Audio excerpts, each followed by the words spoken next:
শিক্ষার্থী বন্ধুরা, dynamics lecture number 70। আজকের আমাদের আলোচ্য বিষয় হচ্ছে সৃজনশীলের জন্য আমরা কিছু ক্রিটিক্যাল ম্যাথ সলভ করব। তো প্রথমে যে দেখো আমি যে ম্যাথটা দিয়েছি, যে দেখো যে নির্দিষ্ট আদিবেগের জন্য দুইটি কোণ পাওয়া যাবে যাদের জন্য পাল্লার মানটা কি নির্দিষ্ট। তাহলে প্রশ্নটা আগে আমাদের বুঝতে হবে যে প্রশ্নে আমাদের কি বলা হচ্ছে। তাহলে খেয়াল করো, প্রশ্নটা আমাদের বোঝাচ্ছে এটা যে নির্দিষ্ট আদিবেগ, তাহলে এখানে আদিবেগটা উভয় ক্ষেত্রে কি থাকবে, একই থাকবে। নির্দিষ্ট আদিবেগের জন্য দুইটি কোণ পাওয়া যাবে, তাহলে একটা কোণ যদি আমরা আলফা 1 পাই, আরেকটা কোণ আমরা পাবো কত, আলফা 2, যাদের জন্য পাল্লা নির্দিষ্ট। পাল্লাটা কি থাকবে, আর কনস্ট্যান্ট থাকবে, আর ইকুয়াল টু কনস্ট্যান্ট থাকবে। এই হচ্ছে আমাদের প্রশ্ন। তাহলে দেখো যে এখানে কন্ডিশনটা অনেকটা এই ধরনের। তো মনে করো যে কোনো বস্তুকে তুমি আলফা কোণে নিক্ষেপ করলে, এটা এই পয়েন্টে গেলে পড়লো। এখন যদি তার চেয়ে কম কোণ নিক্ষেপ করো তাহলে আরো কাছাকাছি পড়বে, আরো বেশি এইরকম করে পড়তে পারে। তো তাহলে দেখো যে এখানে আর এর মানগুলো প্রত্যেকটা ক্ষেত্রে কি, প্রথম ক্ষেত্রে যদি R1 হয়, R2 হয়, R3 হয়, এখানে কিন্তু আর কনস্ট্যান্ট না, আর এর মানটা কিন্তু একই না। তাহলে আমাদের প্রশ্নে বলা হচ্ছে কি যে ইউ আদিবেগের জন্য আলফা 1 এবং আলফা 2 দুইটা কোণ থাকবে যার জন্য আর এর মানটা হচ্ছে কি নির্দিষ্ট। তাহলে কন্ডিশনটা অনেকটা এই ধরনের যে একটা বস্তুকে তুমি ইউ বেগে নিক্ষেপ করলা আলফা 1 কোণে, সেটা এই পয়েন্টে গিয়ে পড়লো। ঠিক একই বেগে তুমি নিক্ষেপ করলে আরেকটা কোণে আলফা 2 কোণে, এই আলফা 2 কোণে ইউ বেগে, বেগের মানটা কিন্তু সেম জায়গায় পড়ছে, মানে আর এর মানটা উভয় ক্ষেত্রে হচ্ছে কনস্ট্যান্ট একই। এই হচ্ছে আমাদের প্রশ্ন। তো খেয়াল করে দেখো যে r ইকুয়াল টু আমরা জানি r equal to u square sin 2 alpha by g। তাহলে অনুভূত পাল্লার ইকুয়েশন আমরা এটা জানতাম। তো এখন দেখো এই ইকুয়েশনটা যদি আমরা এটা করি যে rg by u square equal to আমরা লিখতে পারি যে sin 2 আলফা, নিশ্চয়ই লিখতে পারি। এবার খেয়াল করে দেখো যে rg by u square equal to, তো sin 2 আলফার একটা মান কিন্তু আমরা জানতাম 2 sin আলফা cos আলফা, কিন্তু আমাদের এখানে একটু আলফা স্কয়ার বা tan স্কয়ার নিয়ে আসতে হবে। তো এই sin 2 আলফার আরো একটা সূত্র আছে, সেটা হচ্ছে 2 tan alpha by 1 plus tan square alpha. এই যে tan স্কয়ারের একটা রাশি আমরা নিয়ে আসলাম, এর জন্য আমরা tan স্কয়ারের জন্য আমরা আলফা মান দুইটা পাবো, তাই আমরা এই ইকুয়েশনটা নিলাম।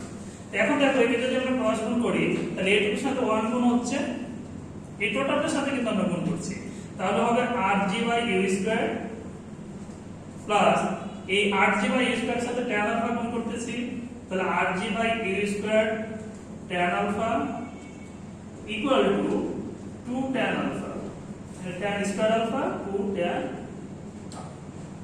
এবার খেয়াল করে দেখো যে u স্কয়ার যদি আমরা, তাহলে এখানে থাকবে r স্কয়ার rg, এখানে থাকবে rg tan square alpha, u square এখানে গুণ করে দিই, তাহলে 2 u স্কয়ার tan আলফা। এখন খেয়াল করে দেখো যে আমরা যদি সাজায় লিখি, তাহলে rg tan square alpha minus 2 u square tan alpha plus rg equal to হচ্ছে 0। তাহলে এটা আমরা সাজায় লিখলাম। তো এখানে একটা জিনিস খেয়াল করে দেখো যে ax square plus bx plus c equal to 0, এই যে দ্বিঘাত সমীকরণ, এখানে x এর কিন্তু দুইটা মান থাকে, তাই না? তো এখন আমরা বলবো যে মূল দুইটা থাকে, মান না বলে আমরা মূল বলবো, যে মূল দুইটি, দ্বিঘাত সমীকরণের মূল দুইটা হবে, এটা হচ্ছে নরমাল বিষয়।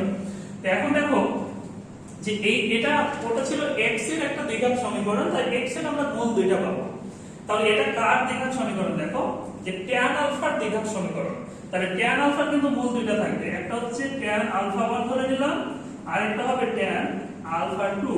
যে এই যে মূল দুইটা, দুইটি মূল, এটুকু কিন্তু আমরা ক্লিয়ার। তো এখন দেখো আমাদের ম্যাথের আরেকটা টপিক এখানে ক্লিয়ার হতে হবে, না হলে তুমি ম্যাথটা সলভ করতে পারবে না। তো দেখো সাপোজ যে এই যে দুইটা মান পাবো, x এর দুইটা মান, তো এই যে দুইটা মান, এই মূলদ্বয়কে যদি আমরা মূলদ্বয়ের গুণফল বের করি, তো এই মূলদ্বয়ের গুণফল বের করার ইকুয়েশন হচ্ছে যে ধ্রুবপদ ধ্রুবপদ বাই x স্কয়ার সহ x স্কয়ারের সহ। এটা কি করে হয় একটু তোমরা দেখে নাও। মনে করো যে x square minus 5x plus 6। ওকে, তো এই ইকুয়েশনকে যদি আমরা সলভ করি তাহলে x এর মান একটা হবে 3 আর একটা হবে x 2। তো এখন দেখো এই মূল দুটো যদি তুমি গুণ করো তাহলে কত হয়? 3 দুগুণে 6। তো এই 6টাই হচ্ছে ধ্রুবপদ আর x স্কয়ার এর সহগ দেখো 1। তাহলে মূলদ্বয়ের গুণফল যদি এটা x1 আর এটা x2 নিই তাহলে x1 x2 মূলদ্বয়ের গুণফল ইকুয়াল টু কত হচ্ছে? এই যে ধ্রুবপদ বাই x স্কয়ার সহগ। এই জিনিসটা তোমরা একটু মাথায় রাখবা। তো এখন দেখো যে আমরা যে দুইটা মূল পেয়েছি একটা tan আলফা 1 আর একটা tan আলফা 2, তাহলে এই দুটোকে যদি আমরা গুণ করি তাহলে tan alpha 1 into tan alpha 2 equal to কি হবে? ধ্রুবপদ। তো এই ইকুয়েশনের ধ্রুবপদ কি দেখো যে rg হচ্ছে ধ্রুবপদ আর tan স্কয়ার আলফা এর সহগ কত? rg। তাহলে এই সমীকরণটা যদি এটার সাথে আমরা তুলনা করি তাহলে c এর মান হচ্ছে ধ্রুবপদ হচ্ছে rg আর x স্কয়ার সহগ a এর মান হচ্ছে দেখো rg। তাহলে আমরা বলতে পারি যে ধ্রুবপদ হচ্ছে rg বাই x স্কয়ার সহগ হচ্ছে rg। এই দুটোকে দেখো আমরা পেয়ে যাচ্ছি 1। তাহলে tan alpha 1 into tan alpha 2 equal to 1। তাহলে এখান থেকে আমরা লিখতে পারি যে tan alpha 1 equal to 1 by tan alpha 2 1 by tan alpha 2। তাহলে 1 বাই tan মানে কত? cot alpha 2।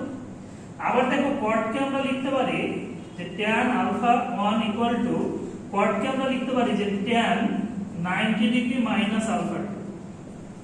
তাহলে এখান থেকে দেখো আলফা 1 এর মান কত হচ্ছে? 90 মাইনাস, তাহলে আলফা 1 ইকুয়াল টু হচ্ছে 90 মাইনাস আলফা 2। তাহলে ইজিলি আমরা বলতে পারি যে আলফা 1 এর মান যদি 30 হয়ে যায় তাহলে আলফা 2 এর মানটা হয়ে যাবে 60। তাহলে এই 30 ডিগ্রির জন্য r এর যে মানটা পাবা 60 ডিগ্রির জন্য r এর মানটা তুমি সেম পাবা। আবার খেয়াল করো যে আলফা 1 এর মান যদি 45 হয় তাহলে আলফা 2 এর মানও কিন্তু 45 হবে। আবার এটা যদি 40 হয় তাহলে এটা কত হবে? 50। ওকে, অর্থাৎ এই দুইটা যোগফলটাই হবে কত? 90 ডিগ্রি। তাহলে আমরা বলতে পারি যে আদিবেগ একটা নির্দিষ্ট আদিবেগের জন্য কি ছিল? এই দুইটা কোণ পাওয়া যাবে যাদের জন্য হচ্ছে পাল্লার মানটা কি সেম। তাহলে এই হচ্ছে আমাদের প্রশ্ন। এই প্রশ্নটা তোমরা মনোযোগ দিয়ে সলভ করবে। এবার আমরা পরবর্তী প্রশ্নে গিয়ে পরবর্তী প্রশ্নে একটু খেয়াল করো যে কোন কোণের জন্য h r/2 হবে। তাহলে h টা কি ছিল? সর্বোচ্চ উচ্চতা। সর্বোচ্চ উচ্চতার মানটা কি হবে? অনুভূমিক পাল্লার অর্ধেক। আবার দেখো যে একজন ক্রিকেটার একটা ক্রিকেট বলকে সর্বোচ্চ 10 মিটার দূরে পাঠাতে পারে। তাহলে r এর মান দেওয়া আছে। এখানে প্রশ্ন বলা হচ্ছে ওই একই আদিবেগে সর্বোচ্চ কত উচ্চতায় উঠাতে পারবে। তাহলে প্রশ্নগুলো একটু খেয়াল করে দেখো যে এই প্রথম প্রশ্নে বলা হচ্ছে যে h কত হতে হবে? r/2।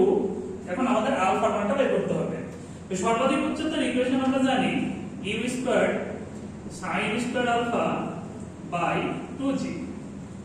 r এর ইকুয়েশন, r এর এখানে দেখো একটা হাফ আমরা সামনে নিয়ে নিলাম। r এর ইকুয়েশন আমরা জানি u square sin 2 alpha by g। তাহলে দেখো আমাদের উভয় দিক থেকে আমরা u স্কয়ার বাদ দিতে পারি, 2g আমরা বাদ দিতে পারি। তাহলে এখানে থাকবে কত? sin square alpha by equal to দেখো sin 2 আলফা ইকুয়াল টু আমরা জানি 2 sin আলফা cos আলফা। এখন দেখো যে sin আলফার মান কিন্তু একটা 0 হয়, তবে আলফার মান কিন্তু 0 হতে পারবে না, কারণ একটা নির্দিষ্ট কোণের জন্য বা তির্যকভাবে নিক্ষেপ করতে হবে, তাহলে আমরা প্লাস বলতে পারবো। তাহলে এখানে আলফার মানটা কিন্তু 0 হবে না, তাহলে আমরা একটা sin বাদ দিতে পারি। তাহলে sin alpha by cos alpha আমরা লিখে দিলাম। এখন আমরা লিখতে পারি যে tan আলফা ইকুয়াল টু হচ্ছে 2। অতএব alpha equal to tan inverse 2। এই মানটা তোমরা একটু ক্যালকুলেটরে দেখে নিবা। এই হচ্ছে আমাদের উত্তর। এরপর দেখো একজন ক্রিকেটার একটি বলকে সর্বোচ্চ 10 মিটার দূরে পাঠাতে পারে। ওই একই আদিবেগে সর্বোচ্চ কত উচ্চতায় উঠাতে পারবে? এখানে বলেছে সর্বোচ্চ 10 মিটার, মানে কিসের মান? r max। তাহলে r max ইকুয়াল টু আমরা কত জানি? তাহলে r max ইকুয়াল টু আমরা জানি, r ইকুয়াল টু আমরা জানতাম যে u square sin 2 alpha by g। তাহলে r ম্যাক্সিমাম ইকুয়াল টু আমরা কত জানি যে u স্কয়ার বাই g। ওকে, এবার দেখো যে h ম্যাক্সিমাম সর্বোচ্চ উচ্চতা কত হবে, তাহলে এটা আমরা জানি যে u স্কয়ার বাই 2g। ওকে, তাহলে এখান থেকে আমরা লিখতে পারি যে 1/2 into u square by g। তো দেখো u স্কয়ার বাই g এর মানটা কত, r ম্যাক্স, তাহলে এখান থেকে আমরা লিখতে পারি যে r ম্যাক্সিমাম বাই 2। তাহলে h ম্যাক্সিমামটা হবে r ম্যাক্সিমাম বাই 2। তাহলে এখানে দেখো যে r ম্যাক্সিমাম দেওয়া আছে কত, 10। তাহলে আমরা বলে দেব 10/2 ইকুয়াল টু সর্বোচ্চ যে উচ্চতা উঠতে পারবে সেটা হচ্ছে 5 মিটার। এই হচ্ছে আমাদের आंसर। আর এই কন্ডিশনটা অবশ্যই মাথায় রাখবা যে h maximum equal to r max by 2। এটা কখন হয়, নির্দিষ্ট আবেগের জন্য হয়, এই জিনিসটা মাথায় রাখবা।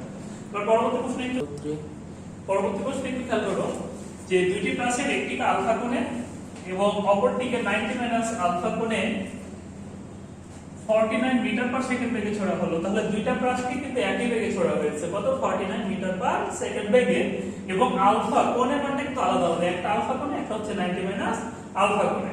তো প্রশ্ন বলা হচ্ছে যে দ্বিতীয়টি প্রথমটির চেয়ে এত উচ্চতায় ওঠে, মানে একটা বেশি উচ্চতায় উঠবে একটা কম উচ্চতায় উঠে, এই প্রত্যেকটির সর্বোচ্চ উচ্চতার মানটা কত। তাহলে প্রশ্নে কিন্তু যে কন্ডিশন হচ্ছে তার আগে আমাদের মাথায় রাখতে হবে যে আমরা দেখেছিলাম যে alpha 1 equal to 90 minus alpha 2, প্রথম যে প্রশ্ন সেখানে আমরা দেখেছি। তাহলে এখানে শর্ত কি ছিল যে নির্দিষ্ট r কনস্ট্যান্টের জন্য, এই r কনস্ট্যান্টের জন্য কিন্তু আমরা এই কন্ডিশন পেয়েছিলাম। তাহলে এই ক্ষেত্রে দেখো যে একটা আলফা একটা 90 মাইনাস আলফা, কিন্তু এই ক্ষেত্রে আমরা মানে বুঝতে পারতেছি যে এই r এর মানটা এই ক্ষেত্রে কি থাকবে, নির্দিষ্ট থাকবে। তাহলে আমরা চিত্রটা একটু এঁকে ফেলি যে প্রথমটাকে আলফা করে নিক্ষেপ করা হয়েছে, আমরা ধরে নিলাম এটা h উচ্চতায় উঠে, দ্বিতীয়টিকে 90 মাইনাস আলফা, এটা আমরা ধরে নিলাম যে h2 উচ্চতায় উঠে। তাহলে এই যে উচ্চতার যে পার্থক্য h1 মাইনাস h2, এইটা দেওয়া আছে কত, 19.6 মিটার। তাহলে বের করতে হবে যে h1 এবং h2 টা কত, h1 কত, h2 কত, এই মানটা আমাদের বের করতে বলেছে যে প্রত্যেকটি সর্বোচ্চ উচ্চতা কত। তো এখন খেয়াল করে দেখো যে এই যে প্রথম যে প্রাচীরটাকে আলফা 1 বা আলফা করে নিক্ষেপ করা হয়েছে, দ্বিতীয়টাকে 90 মাইনাস আলফা করে নিক্ষেপ করা হয়েছে, কিন্তু r এর মানটা এই ক্ষেত্রে উভয় ক্ষেত্রে কি কনস্ট্যান্ট, উভয় ক্ষেত্রে r এর মানটা সেম। তাহলে দেখো যেহেতু আমাদের h1 এবং h2 নিয়ে কানেকশন, তাহলে আমরা h এর মানটা আমরা সহজে বের করতে পারি যে h এর ইকুয়েশন আমরা জানতাম যে u square sin 2 alpha, u square sin alpha by 2g। তাহলে দেখো h1 ইকুয়াল টু হবে u square sin alpha by 2g। এবার যদি আমরা h2 নিতে যাই তাহলে h2 ইকুয়াল টু কত হবে, u স্কয়ার sin আলফা পরিবর্তন হবে 90 মাইনাস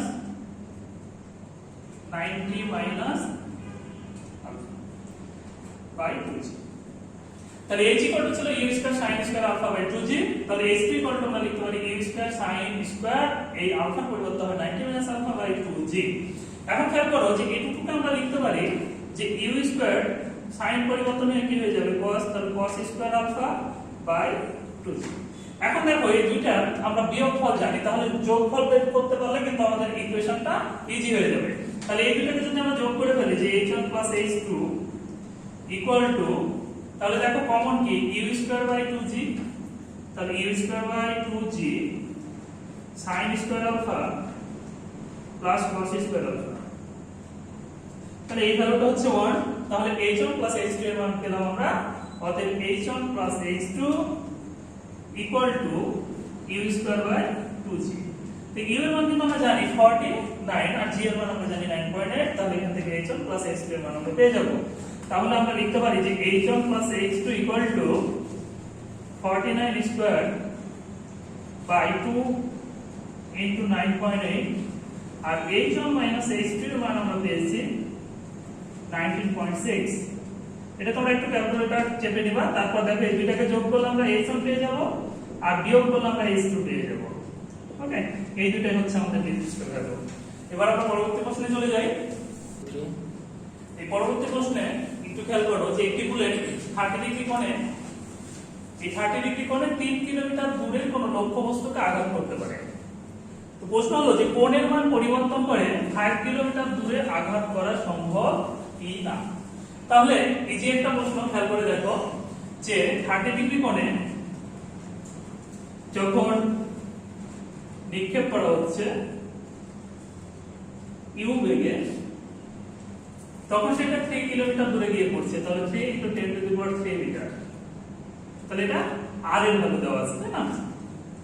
তাহলে এই আলফার মান যখন 30, আর এর মান তখন হচ্ছে 3 × 10⁻³ মিটার, আর কিউ এর মানটা এখানে বের করতে হবে, মানে প্রথমে বের করতে হবে। তাহলে দেখো r = আমরা জানি u² sin 2α/g। তাহলে দেখো r এর ভ্যালু দেওয়া আছে g, আমরা জানি আলফা যেহেতু 30 ডিগ্রি, তাহলে 30 × 2 তাহলে 60 ডিগ্রি, এখান থেকে u এর মান তো বাবা 184 মিটার পার সেকেন্ড। ওকে, এবার দেখো যে কোণের মান পরিবর্তন করে 5 কিলোমিটার দূরে আঘাত করা সম্ভব কিনা। তাহলে r ম্যাক্সিমাম এর মানটা কিন্তু আমাদের বের করতে হবে যে r ম্যাক্স সর্বোচ্চ কত দূরে এটা আঘাত করা সম্ভব। তাহলে r ম্যাক্স কিন্তু আমরা জানি u²/g। ওকে, r ম্যাক্স আমরা জানি u²/g। তাহলে দেখো u এর মান কত 184 স্কয়ার, g এর মান হচ্ছে 9.8। এটা ক্যালকুলেশন করলে তোমরা যে মানটা পাবে সেটা প্রায় 3.5 কিলোমিটার। তাহলে আমরা বলতে পারি যে এটা r ম্যাক্সিমাম এর ভ্যালুটা হচ্ছে 3.5 কিলোমিটার। তাহলে এটা 5 কিলোমিটার দূরে আঘাত করা সম্ভব না। আর এখানে একটা জিনিস খেয়াল করো, এখানে প্রশ্নে কিন্তু কোথাও বলে নাই যে u এর মান পরিবর্তন করে, u কিন্তু প্রোভাইড থাকতে হবে, ঠিক আছে? তাহলে পরিবর্তন করতে হবে কি আলফা মান। আর এই ক্ষেত্রে r ম্যাক্সিমাম হয় আলফা = কতর জন্য, এটা তোমরা নিশ্চয়ই জানো, কত 45 এর জন্য। তখন এটা সর্বোচ্চ যাবে কত 3.5। তাহলে 5 কিলোমিটার দূরে এটা আঘাত করা সম্ভব না। এবার আমরা পরবর্তী প্রশ্নে দেখি। পরবর্তী প্রশ্ন একটু খেয়াল করো যে দুইটি পাথর, একটাকে v বেগে একটাকে 2v বেগে অনভূমিক বরাবর কিন্তু নিক্ষেপ করা হয়েছে। তাহলে দুইটা পাথরকে একটা v বেগে একটা 2v বেগে অনভূমিক বরাবর ছুড়ে মারা হলো। এই ভূমিতে পড়তে যে সময় লাগে তাদের অনুপাত কত? তাহলে ভূমিতে পড়তে একটা যদি t1 সময় লাগে আর একটা t2, তাহলে t1 t2 আমাদের বের করতে হবে। এবং অনুভূমিক দূরত্বের অনুপাত, তাহলে একটা যদি h1 হয় তাহলে আরেকটা h2, এই অনুপাতটা আমাদের বের করতে হবে। এই হচ্ছে আমাদের কোশ্চেন। তাহলে প্রশ্নটা একটু খেয়াল করে দেখো যে আমাদের অ্যাকচুয়ালি বলতেছে কি, তাহলে দুইটি পাথরকে এখানে কিন্তু উচ্চতা একই বলেছে, একই জায়গা থেকে নিক্ষেপ করা হয়েছে। তাহলে দুইটা পাথরকে একটাকে নিক্ষেপ করা হয়েছে v বেগে, আমরা সাপোজ ধরে নিলাম v বেগে নিক্ষেপ করা পাথরটা এখানে গিয়ে পড়ে। আরেকটা বস্তুকে পাথরকে 2v বেগে নিক্ষেপ করা হয়েছে, তাহলে এটা কিন্তু বেশি দূরে গিয়ে পড়বে, তাই না? কমন সেন্স এটা। তাহলে এটা আরো একটু দূরে গিয়ে পড়বে। এই হচ্ছে আমাদের কন্ডিশন। তো এখন দেখো যে এটা ছিল কেস নাম্বার আমাদের 2। এই কেস নাম্বার 2 এ এই কন্ডিশনটা ছিল 3 নাম্বার ক্ষেত্রে, তৃতীয় ক্ষেত্রে যে কোন বস্তুকে যদি x অক্ষ বরাবর ছড়ে মারা হয়। তাহলে এই ক্ষেত্রে আমরা দুইটা ইকুয়েশন জানতাম, y = ½ gt², আর x এর মান x অক্ষ বরাবর অতিক্রান্ত দূরত্ব ছিল ut। এই দুটো ছিল আমাদের ইকুয়েশন। তো এখন দেখো আমরা যদি ধরে নিই যে প্রথম পাথরকে এই v বেগে নিক্ষেপ করা হয়েছিল x অক্ষ বরাবর, এটা করতে t1 টাইম লাগে, আর এটা করতে যে সময় সেটা লাগে t2। তাহলে প্রথম পাথরের জন্য আমরা লিখতে পারি যে y = ½ g t1²। তাহলে দেখো t1 এর ভ্যালুটা কত হয় √2ay/g। আবার দ্বিতীয় পাথরের জন্য y আমরা লিখতে পারি যে ½ g t2²। তাহলে t2 এর মানটা আমরা পেয়ে যাব √2y/g। তাহলে এখানে দেখো t1 এবং t2 এর ভ্যালুটা সেম, t1 = t2। তাহলে একে যদি আমরা ভাগ করি তাহলে t1 t2 হবে 1:1। তাহলে আমরা প্রথম প্রশ্নের উত্তর আমরা পেয়ে গেছি। এবার খেয়াল করো যে x অক্ষ বরাবর অতিক্রান্ত দূরত্বের ইকুয়েশন জানতাম x ut। তাহলে x1 আমরা ধরে নিয়েছি প্রথম পাথরের অতিক্রান্ত দূরত্ব x1 আর দ্বিতীয় পাথরের অতিক্রান্ত দূরত্বটা হচ্ছে x2। তাহলে x1 কত হবে? বেগ কত ছিল v ইনটু টাইম কত ছিল t1। দ্বিতীয় পাথরের জন্য x3 কত হবে? বেগ কত 2v আর টাইমটা কত t2। তো আমরা জানি t1 আর t2 সমান, তাহলে এই দুটোকে যদি ভাগ করে দাও তাহলে t x1/x2 দেখো v কেটে যায়, t1 t2 যেহেতু ইকুয়াল তাহলে কেটে যাবে, তাহলে থাকবে কত 1/2। তাহলে আমরা লিখতে পারি যে x1/x2 হচ্ছে 1:2। তাহলে এই হচ্ছে আমাদের অতিক্রান্ত দূরত্বের অনুপাত, আর এই হচ্ছে আমাদের পড়তে যে সময়। আমরা জানি যে এই যে বেগগুলো ভি, 2v বা 3v বা তুমি 5 গুণ বেগে নিক্ষেপ করো না কেন, এই বেগগুলো কিন্তু নিচে পড়ার জন্য দায়ী না। নিচে পড়ার জন্য এর জন্য আদি উপাংশের মানটা ছিল y অক্ষ বরাবর আদি বেগ 0, এর ক্ষেত্রে y অক্ষ বরাবর আদি বেগ 0, প্রত্যেকটার জন্য y অক্ষ বরাবর আদি বেগের মানটা ছিল 0। তাহলে এই x অক্ষ বরাবর যে বেগে নিক্ষেপ করা হয় সেটা কিন্তু পড়ার জন্য দায়ী না, পড়ার জন্য আদি বেগটা কত 0, মানে স্থির অবস্থা থেকে কিন্তু পড়া শুরু হবে। তাহলে এই প্রশ্নগুলো তোমরা একটু কমপ্লিট করবা। আগামী দিন আমরা গ্রাফের দ্বিতীয় অংশটা আলোচনা করব আমাদের ক্লাস নাম্বার 18 এ।